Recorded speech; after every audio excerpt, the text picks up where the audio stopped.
Welcome to Well Body. I'm Renee, your host, and this is the podcast for everything your body needs as a woman to become healthier and fitter effortlessly. Here, we're all about feeling energized, beautiful, strong, and going from zero to thriving.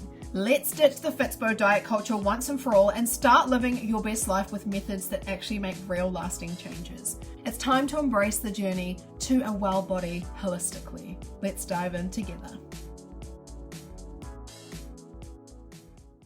Hello and welcome back to the Well Body podcast. I'm your host Renee and I'm so excited to have you here today. If you're a high achieving woman juggling work, family, personal growth, fitness and health, you know how overwhelming it can feel at times. There's always something demanding your attention and stress can easily creep in, sometimes without us even noticing it until we're completely exhausted and there's just nothing left in the tank to give. In today's episode, we're diving into practical, science-backed ways to manage stress without adding more to your already full plate. We'll be talking about how nutrition can regulate your stress levels, why exercise is a powerful tool for reducing tension, and how working with your menstrual cycle can help you to feel more aligned and in control. So if you've been feeling like stress is running the show lately, this episode is for you. So let's get into it. Let's start with one of the easiest but most effective tools for stress management, and that is actually your nutrition.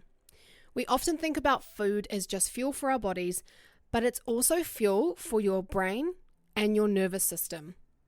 The way we eat directly affects our cortisol levels, which is our main stress hormone, our energy, and our mood. So here are some key nutrition strategies to help regulate your stress. The first one is prioritizing protein and healthy fats. When you're constantly on the go, it's easy to grab something quick, right? Like a muffin or a granola bar, muesli bar. But high carb, low protein foods can cause blood sugar spikes and crashes, which actually increases stress in your body. So if you're on the go and you're feeling stressed and heightened already, and grabbing a scone and a coffee is your go-to in the morning, you're probably going to feel more stressed and you're going to increase your blood sugar levels, okay, and cause that spike. And then you're going to crave sugar and then your energy is going to crash and the day just feels hard and it's like a spiral. So what I encourage you to do is opt for meals with at least 35 to 40 grams of protein per serving. So for breakfast, if you're having Nutri-Grain and milk, that's probably not giving you enough protein and nourishment to start your day and will probably add to the stress. But if you're having some eggs on some toast with some good fats like avocado or drizzle of olive oil and some nuts, this is going to help keep your energy stable. Okay, so if you're feeling stressed and overwhelmed, the first thing you need to address is your diet. What am I not doing that is supporting my body? Because my brain and my nervous system are in overdrive right now. Your nutrition affects how you feel, okay? So make sure you're prioritizing protein and healthy fats. That is the first thing you need to look at. The next thing you need to look at is magnesium. Magnesium is your best friend, okay? Magnesium-rich foods like dark chocolate, leafy greens, nuts, seeds. These foods can help relax your nervous system. If you've ever felt anxious or struggled to fall asleep, you could also be low in magnesium. So it's worth checking in. Are you getting enough magnesium-rich foods in your diet, or do you need to take a magnesium supplement to help? The next one is quite an obvious one, but reducing your caffeine intake. But don't panic. I'm not going to tell you to quit coffee. Absolutely not. I love coffee myself. Love me a iced Americano in the morning. But too much caffeine, especially on an empty stomach, can increase cortisol and make stress worse.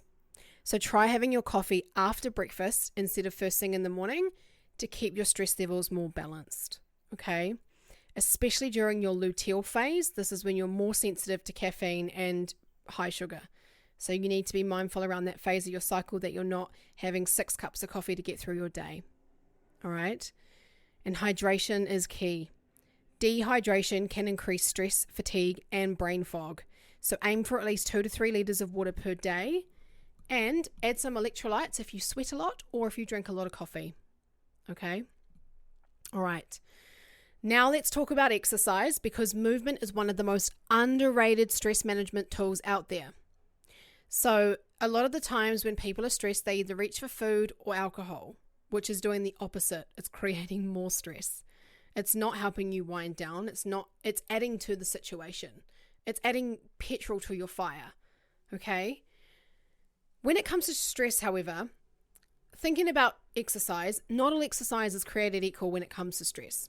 So if you're already feeling run down and overwhelmed, doing high intensity workouts every day could actually make things worse by increasing cortisol even more. So instead, focus on strength training. Lifting weights will boost your mood, improve resilience, and support metabolic health without overloading your nervous system. If you feel stressed, focus on controlled movements rather than going all out in every session and every set that you do. Walking, especially outdoors in nature. And if you live in the city or if you live in a suburb, just try and walk by some trees or go and walk around on your backyard in bare feet on the grass. Get yourself outside. Walking will lower stress hormones and it'll help you to clear your mind. Even just 10 to 15 minutes a day can make a huge difference.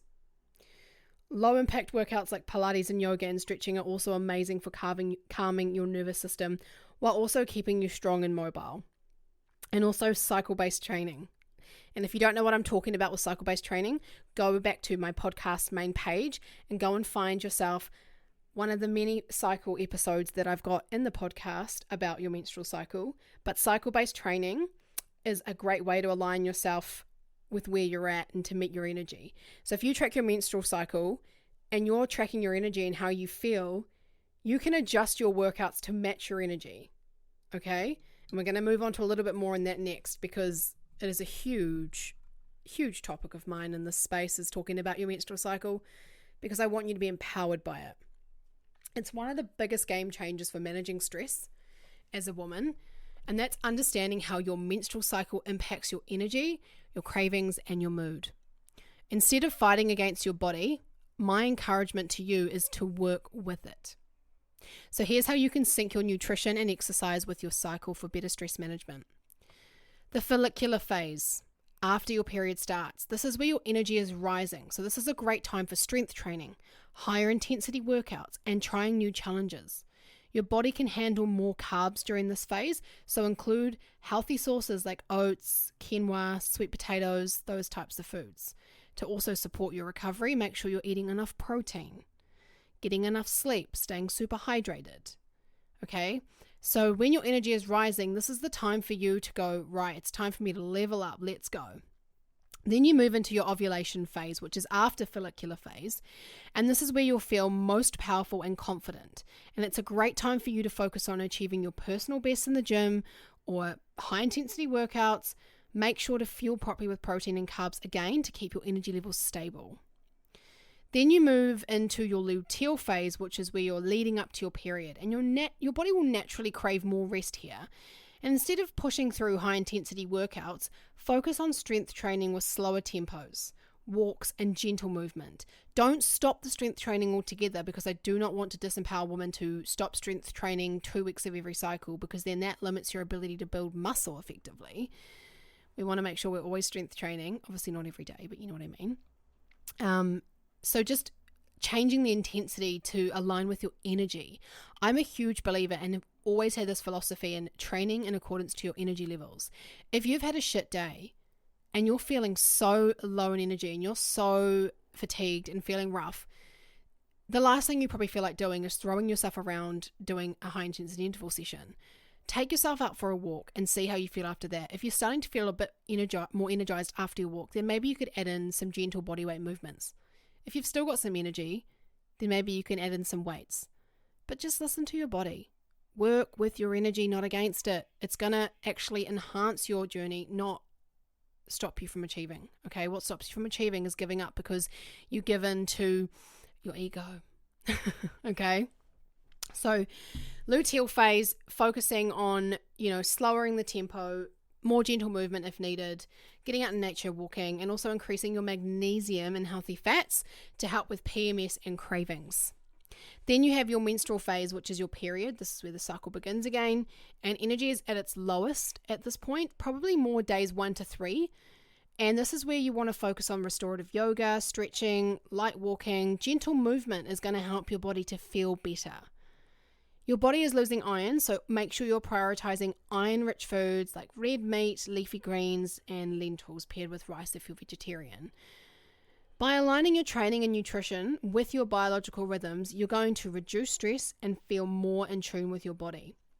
It's also important that you're setting healthy boundaries too. If you're feeling overwhelmed and stressed and you're trying to be superwoman and tackle every single task, it's no wonder you're feeling the way you're feeling and feel as though you haven't got control of everything. I also just want to reassure you that if you're feeling the way you're feeling about your stress and your anxiety, I can guarantee you there's thousands of other women feeling the exact same way right now. You are not alone on your journey, okay? And the best way for you to make it work so that you aren't feeling overwhelmed is to make sure that you are aligning your lifestyle with your core values. Understanding what your core values are and living in alignment with those and making decisions with those is going to help you feel more alive within. Because you're living your life based on who you are and what you believe in. You know, if someone asks you to go to a rave and you don't like house music and you don't like drinking and you say yes just to please them, you're not living in alignment with your values. If you turn around and said, hey, no, thank you, I appreciate the invite, you're going to feel so much better about your decision and less stressed. Okay, same goes with work. If someone has said to you, I need you to do this task, and this task, and this task, and take on all this extra work, and you actually just don't feel as though you have the capacity to do that, then you need to be honest and be like, hey, look, I can do X, Y, and Z, but right now, I don't have the capacity to take on all this other stuff because I need to get all these other jobs done that you want me to do. You know, it's just being honest, because when you're honest and you're speaking your truth, some people may find it a bit offensive at first, but that's because they're dealing with their own shit. But when you're setting boundaries and you're telling people kind of how it is with the most respect, you will earn respect. And I tell you what, it's a lot nicer to be respected than liked. Who cares if everyone, if you're trying to make everyone like you, like who cares about that? Just focus on respecting yourself and focus on having that mutual respect from other people, because you're living your life in alignment to your values. Stress is caused, from situations happening that we weren't planning for. Stress can happen when, your kids are having meltdowns and you don't know how to cope. Stress can happen when you're, trying to figure out what food to eat for breakfast, lunch, and dinner to be healthy, but don't know what to eat. Stress can occur when, you haven't got enough money to pay your bills. Stress can occur in so many different ways, but it'll keep accumulating if you don't tend to it. It's like if you don't tend to your garden and it gets overgrown and there's weeds everywhere. It's going to take you a while to get it looking good again. Okay, so if you're neglecting your self-love and self-care and you're neglecting your health because you're so stressed, it's not going to get better. So I'm saying this to you with love, because I don't want you to feel as though everything's overwhelming and you're feeling stressed. What you need to do is learn to take a step back, analyze what's going on in your situation, and find a way to make it work. Delegate, hire a cleaner. Who cares if it's going to cost you $100 a week? If you get $100 worth of sanity because someone is coming to clean your house and you have to work an extra hour to do that, so be it. Do it for your health. Do it for your stress levels. If you have to have a hard conversation with your partner about how you're not coping and you need some help and you need him to pick up some slack or her to pick up some slack, have that conversation. If you need extra help from your support people in your community, like your friends or your family, to help you with your children or to help you just in general, reach out. There is no shame in asking for help. And if you want to level up as a woman and you want to be this wildly successful woman who is healthy and abundant and happy and attracts all good things into her life, you need to start with setting clear boundaries and not being afraid to ask for help. It's very hard to achieve great stuff when you do it alone.